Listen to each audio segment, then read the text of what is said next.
Welcome to Agents Growth Academy. I am your headmaster, Jim Schubert. I hope you're ready to grow big or go home. Folks, I've got a great guest for you today, Billy Wagner. He's going to talk to you about how to simplify your life and specifically how to do so through processes. So, especially for agency owners out there, but this applies to really insurance agents across the board, ways that you can systematize things to make your life simpler and free up your time to do the things that you're really passionate about.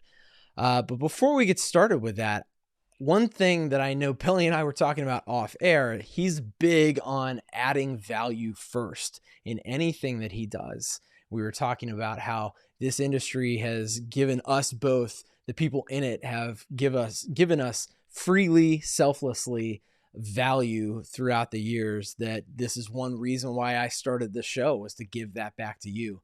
And I've learned some great tips and tricks from people about how they add value, people that are much smarter than me. And I put them into a downloadable cheat sheet that you can download if you go to agentsgrowthacademy.com/value. Pretty simple. We might even update that spreadsheet or that cheat sheet after this episode, because I have a feeling that Billy is going to drop some golden nuggets of information that you can use. So agentsgrowthacademy.com/value. Folks, Billy Wagner was a pioneer with Brightway Insurance and helped start the franchise in 2006. His agency in PV, I'm guessing that's Ponte Vedra. Yes? Am I? Yep. Okay, Yep. he's nodding yes. Is now recognized as one of the top selling agencies in the US. With the support of his amazing team, he has achieved many milestones. He served as a board member for FAIA, representing over 5,000 agents in Florida. IA Magazine featured him as a Declaration of Independence agent. I was on that too, man. I got to go back and look for you. He was 4 times winner of Agency of the Year. He's been a big brother in the Big Brother, Big Sister program for 10 years and was recently chosen as Big Brother of the Year. Yeah, man.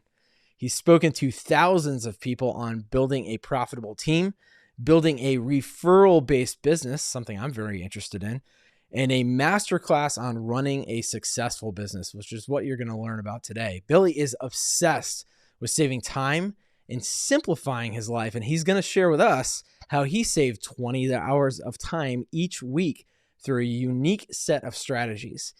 He's also going to show you how to create an ideal weekly schedule, how to organize giving back to your community, and many other tips on how to simplify your life so you can spend more time on the things that truly matter. Billy Wagner, what is up, my friend? Thank you for that introduction. It's an honor to be with you, and we got a lot of stuff to cover. Yeah, man, absolutely. I'm looking forward to it. What is life like down in Florida right now?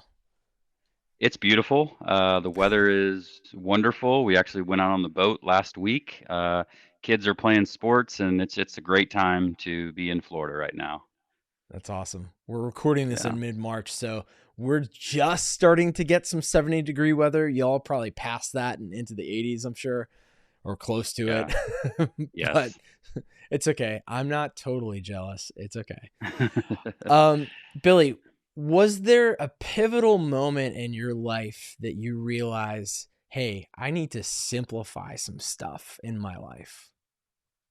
Yeah, it's always been a dream of mine to build a business with autonomy. And I think about 5 years ago, I actually made the commitment to lead our Rotary Club and become the president of that, which is about a 15 to 20 hour commitment a week. And I really wanted to do it because it matched with my core values, but I had to figure out how I was going to get that 20 hours a week back. Hmm. And I did some crazy stuff. And you can see behind. I don't know if you can see behind me, but I have a robot that I can be in my office when I'm not here. I literally lasered the hair off of my face so I didn't have to shave. I have a self-making bed. I bought a self-driving car. There isn't anything that I have done that doesn't, like, if something takes 5 minutes, I'm looking at how do I make it take 4 minutes. It's literally how I think about everything, is that I want to be a time billionaire, and time is the most important thing to me. And so I have just been on a mission to, again, capture every single moment and make sure that where I'm spending my time is the right way. And you don't get there overnight. My business I've been in business for 15 years, and when I first started, I did absolutely everything. I was taking out the trash, I was marketing, I was Mm, writing all the policies. yep. But in the beginning, I had the vision that I was going to work myself out of a job. And now today, 15 years later, I'm like hoping somebody sends me an email, right? Because I've cleared the deck and made sure that all of the priorities of the business are taken care of by the team. Yeah. And my main focus now is to drive impact in the community, to help others, and to make my team successful. That's what I spend my time with. Dude, you had me it lasered the hair off my face. And I Yeah. actually thought you were joking, but I can tell that you're not. No, I'm definitely not not joking. And And if you're watching this on YouTube or LinkedIn or Facebook, you're looking at the smoothest baby bottom of a face that you've ever seen with the biggest smile. Yeah, I mean, and it sends the message, right? So I did some things that Wow. were a little bit strange and weird, but it sends the message of how important time is. And I've literally outsourced every single thing in my life. And again, it's been a process over the last 10 years to do that, but I don't really have any responsibilities anymore. And that my goal was honestly to get to that autonomy level. And you've really got to focus on it. And now I'm at the point where, I have a personal assistant and I've got a lot of things dialed in to where and I think it also starts, like, we're overwhelmed in society now. We've got everything is coming at us, so many more commitments, and now that we're through COVID, it's just everything is back to normal where the calendars are full. Yeah. And you've got to block your time first, put your most important priorities first. And that there's a lot of different strategies around there we can go deeper in, but the, Oh, the key is really just paying attention. yeah, I want to go deeper. And man, you are not kidding. I was just thinking when you were saying that with COVID kind of winding down, people have gotten so used to doing Zoom meetings or Teams or whatever. And you're right, as far as the calendar being full, like there were times before that where it's like, well, we don't have enough time because we have to drive there. Now it's just like, hey, do you have 30 minutes you can fit me in between your other 15 meetings that you have today? Because we can just do it via Zoom. It's like, oh Yeah. man, no. Yeah. Yeah. Well, that's the big thing too, is that no is a complete sentence, right? And we don't say no enough. Yes. And it's No, because you, we you are don't correct. have yes. It's be You had me. Dang and it. part of that is, about 5 years ago when I did this, I also came up with my core values, and Mm, those core values drive all of my decisions. So I don't do anything unless it impacts a relationship, whether I can make an impact in the community, growth, or simplify my life. So if those things aren't aligned, the answer is no. And when I took that commitment to be the Ponte Vedra Rotary president, it did all of those things. In a sense, it taught me to simplify my life. I yeah. was an introvert, so getting up in front of 135 people every single Thursday helped me grow. And the relationships in that group are some of the closest people that I have in my life. So it hit on all those. And that's why it was an easy decision for me. But if you don't have those clear priorities of what you want your life to look like, where you're trying to go, then, you just follow everyone else's agenda and you Yeah. end up doing things that, you really probably shouldn't be. I'm so glad to hear you say that. I'm going on an executive men's retreat next week with Tommy Breedlove, who was on the show recently. By the time this airs, his episode will have come out, but he's a legend. He wrote a book called Legendary, and a lot of what he's going to cover on the retreat is exactly what you're talking about. So I'm pumped, like developing our personal core values. See, we develop core values for our company, which I know you did too, and we can talk about that. But I never thought about doing it for my personal self as Jim Mm, Schubert. So Rotary yeah. Club taught you that? I mean, no, I think Rotary Club taught me that, but even if you think about the EOS and all that, their process and their systems about doing that, Yeah. there's a lot of stuff that I kind of pulled into my family, right? Because Hmm. like we have a family meeting every single Sunday night at 6 o'clock, Wow. and we go through our calendar together. We use Robert's rules. The kids take turns running that meeting. We organize what we're going to eat for the week. We talk about opportunities, just like in our weekly meeting at the office. We don't Yeah. want to talk about stuff when we're frustrated or mad. We want to talk about it when our heads are clear. And it's Hmm. like we'll put it on the agenda, and the kids are most likely to follow something that they helped create, right? So it kind of changed the dynamic of our family dynamic, and we have harmony in what we do. And we don't have to worry about on Tuesday what are we having for dinner. And some people will say, well, that's a little bit too rigid, but I believe in discipline equaling freedom. And so Yeah. I want the freedom of not having to run around like crazy and not realizing what are we going to do for dinner tonight. Yeah. We already have that solved at the beginning of the week. And so running your family the same way you run your business and pulling that together, because at the end of the day, that's the most important thing. Yeah. Is the people in my inner circle, my family and my team and my community, that's who I want to serve. And so if I don't put these parameters around and be strategic about it, then it doesn't end up where you want it to be. Yeah. That's awesome. You've talked about people already, and in off air we were talking about people process. Can you bring it down on a ground level? Some of the things that can give people time back and systematize that process. Mm. Yeah. So there, one of the things that we have done, as a team is, we have figured out what everyone's goals are, and where they want to go and what they want to do. So we know what their why is. And we put together actually a goal video every single year on the championship game plan, and everybody's goals are in there individually for the team. And Mm, we know what our vision is, what we're trying to accomplish, what our main goals are for the year. But then we broke it down really into the week, and we built everybody an ideal schedule. And mm, that is, critical. So it starts, with putting your most important priorities on there first, which we talked about.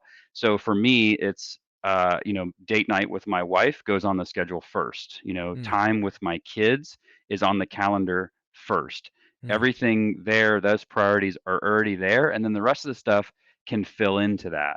And then what you have to also do is figure out when you're at your peak Yeah. and make sure that your most important priorities are happening when you are at that peak. And we start every day as a team with the acronym EAT, which is the first thing. The E is for eat the frog. So, what is the frog that we have to eat today? What's the most difficult thing that we have to do? And we Hmm. do it first. And that's something that we do as a team. We're always doing that thing first. We also then decide in the beginning, first thing in the morning on our schedule, what are we trying to achieve today that will make today a success? If we Mm. focus on the right priority, and we do that. And then the last thing we do is, who are we going to thank or touch? So we're in a relationship business. So how and who are we going to touch today? If you Yeah. get those three things done, your most important, difficult thing, what are you going to achieve to make today a success, and thank somebody, now you've had a successful day. And so those key priorities are done before anything else can get in the way of it. And so it's Wow. it's about having that ideal schedule for the team, and Yeah. everyone on the team is empowered to focus on what's most important for them. How often is the E and the A the same thing, or do you always make it different? It's usually different. It's that Yeah. conversation, that difficult conversation you have to have. Hmm. It's, achieving is different. So for a team, it might be that, hey, I want to knock out, 20 of my suspenses that I have to do for the day, or, Okay. I want to, so it's different for each person what theirs are, but it's about creating that, ideal week. And one of the things that we do as a team is we're constantly growing. So if somebody works here, they're going to grow. Number one, they're going to go through the best training program in the industry, I believe. It's 12 weeks, it's time to the minute. They're going to be an insurance ninja. But personally, they're going to learn everything they need to know about growing personally in business. We create a one sheet. Each person has a one sheet of everything they want to achieve in life. Mm, They have all their goals defined. We're doing constant training with them. I do what's called life hacks every month, teaching them about life principles. I'm helping them on the financial side. So I figured wow. out that I've got to help them grow. And I have almost zero turnover in 15 years because I'm pouring into them. And once we make a commitment to them, we never stop helping them improve their lives. Yeah. I mean, if I were part of that culture, I don't think I would want to leave either. That's pretty amazing. That's awesome. Yeah. Can you bring us down kind of on the ground level again on some of these? You mentioned off air talking about 20 things that you guys have created for processes. Can you share some of them with us? Are you talking about for adding value to partners, those 20 things? I think For so. partners? Yes. Yeah. Yes. So, ours is basically a relationship business like many insurance agents. And Mhm. so what we do is we came up with 20 ways that we add value to those Oh, relationship got it. partners. And one of Okay. the things that we do is every single week, everyone on the team in the sales organization, there's 8 people in the sales team that their job is to have a cup of coffee with somebody, a phone call, a breakfast or a lunch once a week with somebody. So if you think about 8 times 52, we've got 450 relationship opportunities. And all we're doing in that meeting is we're asking them how we can add value to what they do. And we Mm. came up with ways that we do that. And we have basically, we branded that and we put it into something where we can give them. But really, it's us asking a bunch of questions on, what are your pain points? Yeah. What are you struggling with? What do you enjoy about what you're doing? And we provide different trainings for them. We provide sharing spaces so they can use our conference room. We have a cafe up front. They can come here for coffee. They can get notary work done, but we put on events for them. So I Mm. built a program called Elevate the Elite, which is the top 1% real estate agents in our market. So we've got 10,000 realtors here. It's basically the top 500, and we put on a mastermind event for them twice a year, a big event, and then monthly smaller events to help them grow. And we're bringing in the best of the best. We brought in John Gordon, an author, but we also bring in the top real estate agents to help them grow in their business. I'm not in the real estate business, but I Yeah. know how to create that environment. So Yeah. we That's what I was created thinking in that. my head was like, wait, do you have Mhm. a real estate background? I missed that, but No, we don't. And I'm actually doing one in September. I'm putting on an event for lenders because again, that's a big, a big part of our relationships are lenders, right? So how do we add value to what they're doing? We're also doing a ton of stuff in the nonprofit side. And so we're partnering with those people and trying to add value and be an example in the community of how we can give back. We're putting on lunch and learns, happy hours, those kind of things. Again, all about being in that growth process. wow, that's amazing. I mean, you really take what I was talking about at the beginning with that cheat sheet to a whole new level because you're actively and constantly asking how you can do that. What's been the response from people when you're doing that? Yeah, I mean, it's been tremendous. It's built these relationships again because we're give, give, give. We don't ever even Yeah, ask, So yeah.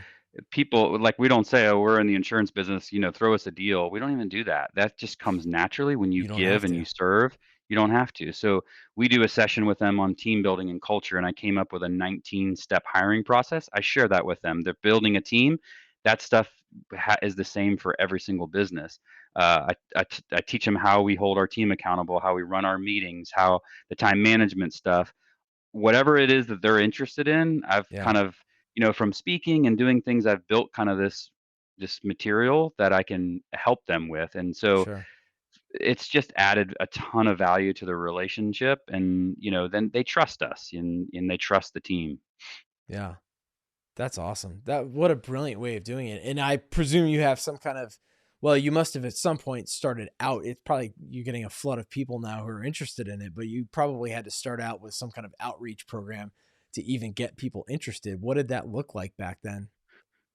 Yeah, so I think it started with you put on one event, right? So you kind of Hmm. get somebody together and you kind of get some momentum around it, and let's say, hey, we're going to do this mastermind event, and we just invited a bunch of people, and you start building a community around it. You add a Facebook page to it, then the word starts getting around, and you put some branding around it, and then and then it's also the system that we built for our team on building those relationships. It's a 20-page document, and it's what are the questions that we ask, and all of our team is, we spend days with them on how to have those conversations where you can build value and add value to them, and so it's just a part of our process to consistently add value, and everyone's on the same page. In fact, this year we set a goal to develop 100 new relationships, and a relationship for us is defined as somebody that has trusted us at least 5 times Mm, with kind of sending us a referral. yeah. And we've done a good job of doing that over the years, but this year we just said, "Hey, if we all do that, I'm taking the whole team to Puerto Rico." And so in the first 2 months, we created 36 new relationships. And so it's about putting the effort on the right things and not Yeah. trying to cloud it with too many things. It's, "Hey, we're about building relationships. That's all we're gonna focus on."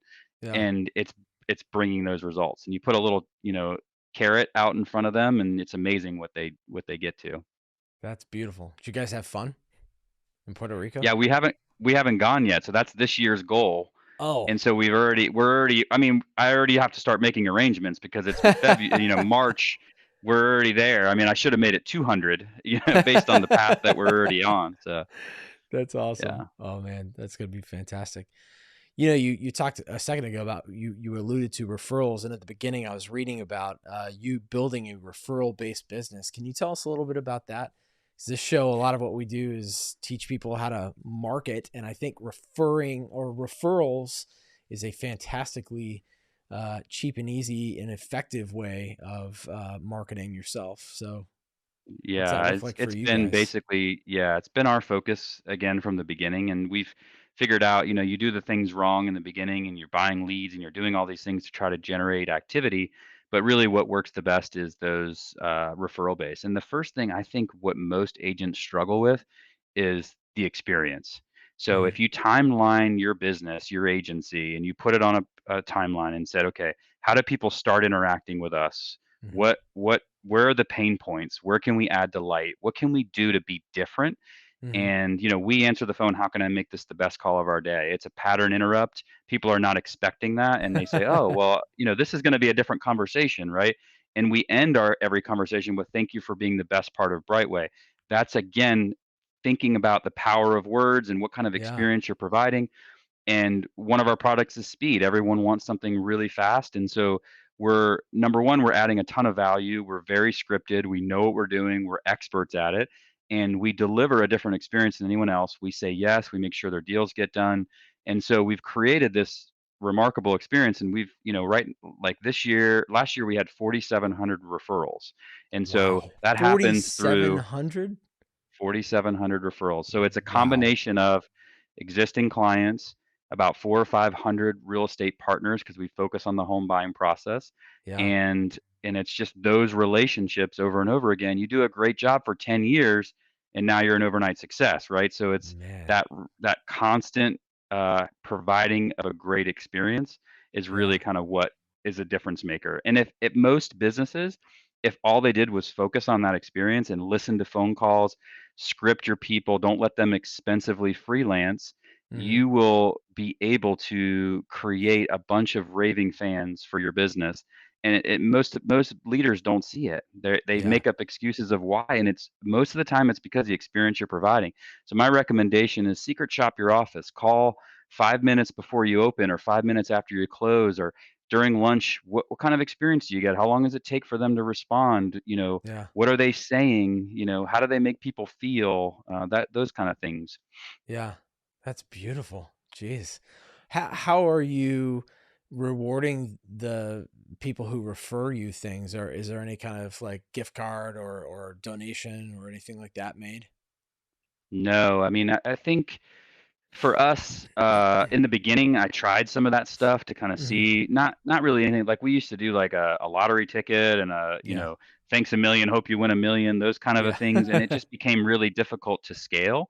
And so Yeah. you have to think about, like, how do you scale something? So the only thing that we do when they come on as a new partner relationship, we send them a first referral gift. And the first referral gift might be something like this. This is a mouse pad with a mouse pad with a picture from their Facebook profile that actually Got it.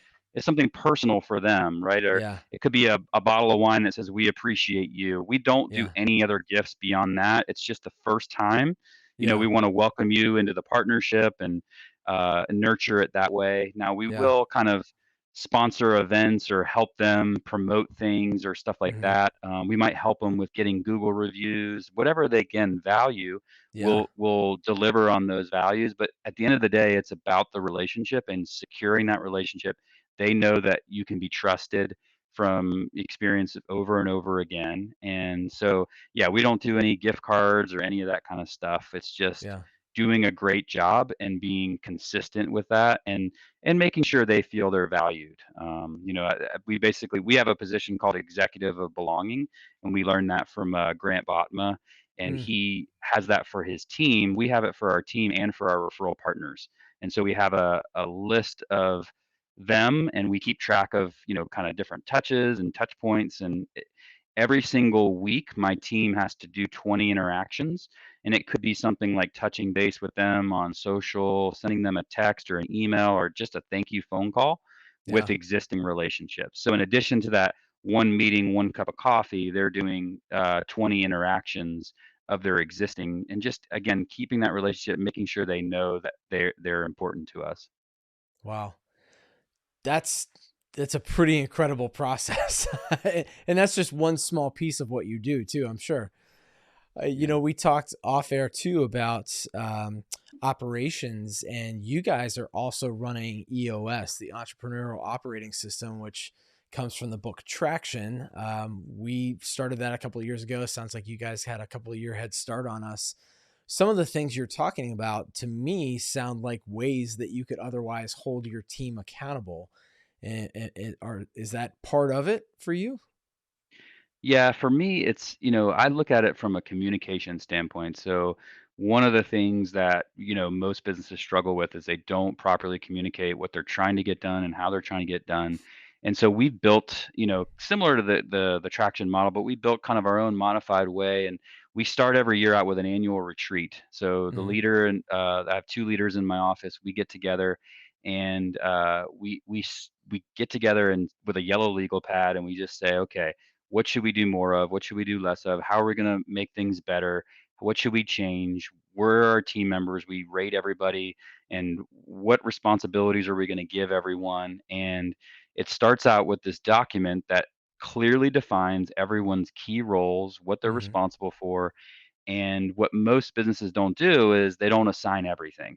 And so Yeah. what happens is the owner becomes responsible for, nobody cleaned out the fridge on Friday, so now the owner's responsible for that. So Yeah. we've divvied up every single possible thing in the agency, and somebody is responsible and accountable, and there's somebody to back them up. So if Sally's not there, somebody is doing the out of office message, checking her urgent things, and there's Hmm. no pain points because that's covered. We don't have to think about it. We've got a process for it. So you start with your annual retreat, you get everyone on the same page, you design, I told you that championship game plan. We design what we're going to focus on for the year and what our themes are, like smile and kindness are going to lead every interaction, or we have fun under pressure. Those are some things that are themes that we focus the year on. We're busy, but we also have a good time. We have fun. And so Yeah. we start with this annual retreat. We bring the team together, do a 1-day training with the team on something new that we're trying to initiate, different systems and processes that we're trying to do. Hmm. We built something called a total client protection process last year, where we do a 5 to 7 minute phone call with every new business client and make sure they're completely protected. So we had to build the scripts. We had to build, Mm. it's a cross sell basically design. And we Yeah. built all that, and we trained it at that annual retreat. So you start out the year, and then every person has their own business plan with what winning looks like in their role. To Mm. be unclear is to be unkind. So we teach them what winning looks like specifically for their role. They've got a scorecard, and they report on that scorecard. And that weekly meeting is one of the most important meetings that we do every Monday morning, 10:30 to 11:02. It's exactly 32 minutes long, and it's down to the accountability is built in, right? So the scoreboard says who's winning. It Yeah. tells you how many phone calls they took, how many policies they wrote, how many interactions they had with centers of influence, Hmm. what their pipeline looks like. It's all the scoreboard is there. So we don't come to that meeting with you don't come to the meeting with reading your scorecard. It's on there. What you do Yeah. come to the meeting with is one thing I'm proud of, and one thing that I'm doing to try to improve, what I'm going to try to be better at. So it builds in the Oh, wow. accountability for that week. So they say, Yeah. I I'm like that. going to, yeah, I'm going to improve my phone calls next week. And now the whole team knows that that's what you said you were going to do. And it's the built in accountability for it. And so that Oh, weekly I love meeting is that. really, really, really important, and we work on the opportunities of the business, just like we talked about earlier with the family meeting. That business meeting is, what are the problems? Where are we having pain points? Let's solve them together, and we build a process. Once we identify what the pain point is, then we build that process in to make sure we do it in a workshop. We solve it, and then we have a monthly meeting to deliver that training of what that process is. And so we have these meetings that periodically happen. The monthly meetings, we're going over, our 90-day goals, our, quarterly or monthly goals, 90-day goals, and year-to-date goals. Yeah. We're watching our championship game plan video, and we're training and getting better together. And so you do all these things, and people know what winning looks like, and now they're all moving in the right same direction, all rowing in the same direction, and there's harmony in the business because we were real clear about what needed to happen, and the communication consistently happens. And the only other thing I would add to that is people need to feel like, again, they belong, right? So we have this position, but we also, the leaders of the office will do a weekly one-on-one with somebody every single week, and we Hmm. divide and split the office and go different directions. And the purpose of that meeting is to just sit down one-on-one with that person and just say, how are you doing? What are your goals? How are you feeling? Your goals are really important to me. Is there anything a little bit bothering you right now? They won't tell you the big stuff, but a little bit, something a little bit annoying. Yeah. What's in my blind spot as a leader? What am I not seeing? And it's Yeah. really an employer interview. Like, I'm trying to get better, and I'm making sure they feel valued, and we're doing that consistently. So every quarter, everyone's being talked to by the leaders a couple of times, and Wow. so we're very connected with the team and where they are and where they're trying to go.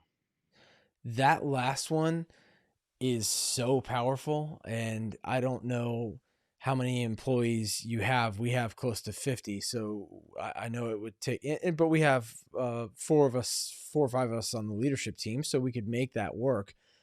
But wow, that is unbelievably powerful in terms of connecting, because that's, I think, especially as we talked about before, with the constant barrage of Zoom meetings and everything else, and not intentionally making time for the things that are the highest priority. Well, what's a higher priority as a leader of an organization than your people? Without your people, Yeah. you're nothing.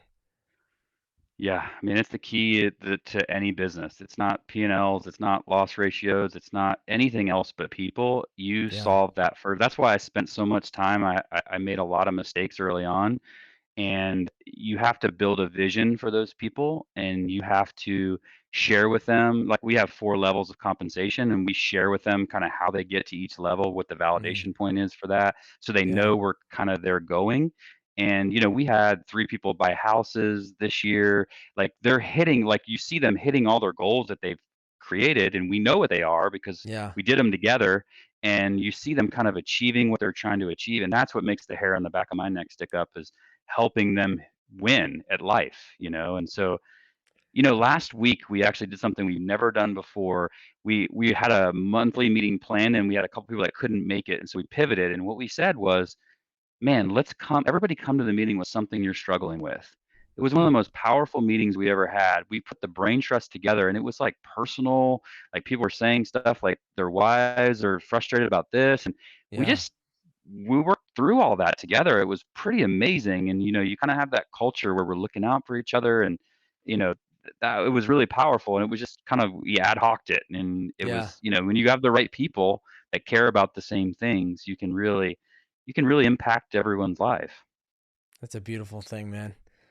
I could keep going on this forever and ever. I also know that you have priorities that we discussed beforehand, and I want to be respectful of that. So, why don't we jump into the rapid fire round, and then I'll have a chance to ask you some parting pieces of advice at the end.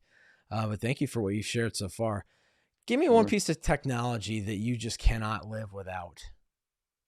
There's a personal assistant app called Hound that I absolutely Hound. love. It is more of it's kind of like an Alexa Siri, but it's a little bit more advanced on, you can say, how how much is an Uber to the airport right now, and it'll give you that. It'll be $34, and you can click a button, and now you're there. Or what's a restaurant in town that can take reservations? Again, I'm all about the time hacks. That's one of them that I really like right now. I love it. I love it. Thank you. What about one book you're reading now, or just one that you've read in the past that you want to share with folks? Yeah, one of my favorite books and one of my favorite authors is Donald Miller. Everything he does is amazing. I Yeah. love the way and I know one of your topics is marketing, the way that he thinks about marketing and the internal, dialogue of what people are thinking when they're interacting with the business. I love his Business Made Simple book. In Yeah. fact, we're doing that as a team. We're going through like, how do you de-escalate drama? Like it's one of those things that we're teaching. So I love books about growth. I'm constantly reading, constantly in automobile university. I'm always listening to podcasts and books, and It's so a great way to yeah, put it. that's one of my favorite. Automobile Yeah, University. yeah, Donald Miller. I just recently read Building a Story Brand. I'm actually writing my own book about storytelling in business. It's going to be different than what he had, but gosh, what a phenomenal talk about putting a plan together. It makes so much yeah, sense. But yeah. that's great. So what about a hard lesson that you learned, or any lesson that you learned that you want to share to help others avoid making the same mistakes in your career? Yeah, I would say I would go back to kind of the team and really making sure that you have built a vision for the future for each of your team members and know what they want to accomplish and know what they want to do. Because at first, you kind of start people out and you're like, oh, we're going to pay you a salary, and you don't think about kind of how they should structure and how you should structure it for them to kind of be able to hit all their hopes and dreams, and don't put a ceiling on what they can earn, and really kind of being intentional about how you compensate people, I think is really important. And then I would say the other thing would be, we talked about it briefly, but the secret in shopping yourself and focusing on your experience. A lot of people, a lot of agents are struggling right there, and they have no idea why they're down or their sales aren't what they are, and it's probably there. It's probably in what the experience that your agents are providing. Love it. Thank you. Yeah. A question I didn't ask you off air. If you had the choice between eating a hot bowl of soup or having some gourmet marshmallows and hot chocolate, I know you're in Florida and that probably sounds terrible to you, but should you choose one of those, what would you choose? I would definitely choose soup. I love soup. And I'm very much a fan of, if something should be hot, it's hot. Temperature ruins everything for me. So if it's, Yes. I don't like lukewarm soup. So hot soup would be my choice for sure. What's your favorite kind of soup? New England clam chowder would probably be my favorite. Nice. What's your Yeah. second favorite kind? Probably like a chicken noodle, like a homemade like chicken noodle soup. Awesome. I know the company well enough that I don't think they have clam chowder. I love New England clam chowder too because I went to Boston College and I had plenty of that. But we love sending our guests a package from Spoonful of Comfort, which we've sent to our employees and others who they've just absolutely loved it. It's a whole package with soup and some other goodies in there. So I'll get your address off air and we can get that shipped out to you. But as a thank you for I being love on the it. show, Oh, I'm excited. but we'll get you some chicken noodle soup. Billy, one final piece of advice that you would leave our listeners with. Yeah, I would say, to really focus on autonomy. I think like, making sure that, you have, even if you're a small shop and you're just getting started, you have every single task in your business lined out and who's responsible for it, even if it's you, because then you can figure out how do you scale over time. And, at the end of the day, that's what we should all be shooting for as business leaders is, you know, building that autonomy so that we can be the example in the community that we want to be, how to give back, and how we can help other businesses around and nonprofits. And so we have a great business that allows us to do that. So I would say definitely do that, and and connect with people in the industry, and I can be a resource. If you reach out to me, I will spend time with you. I will help you because people have helped me. And so I would say reach out to people that are doing things that you're trying to get done and find out Mhm. how they did it. Beautiful. Yeah, I love it. Thank you. If people want to reach out to you, what's the best way they can connect with you? Yeah, I would say Facebook would probably be the easiest way. So you can find me Billy Wagner on Facebook. That'd be an easy way, or you can email me at billy.wagner@brightway.com. Awesome. Billy, it's been an absolute pleasure, man. I already know I want to have you back on the show. There, I could have kept going for like 3 more hours asking you questions and learning from you. So I really appreciate what you've shared with our audience. Stick around with me for just a second, but for everybody else, folks, I hope this was valuable to you. Grow big or go home. Thanks, Billy. Awesome. Thank you, Jim.